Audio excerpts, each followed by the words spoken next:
Awalnya kan itu pemerintah negeri Halong menghibahkan memberi tanah itu kepada pengungsi Batu Gajah yang tinggal di Waringin Pintu itu kan.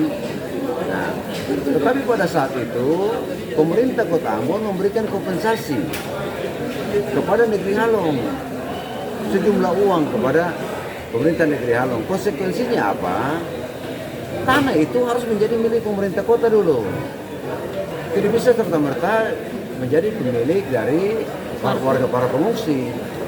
Jadi karena kita keluarkan sejumlah uang, dia harus tercatat ke aset pemerintah kota dulu dari sisi pengelolaan keuangan.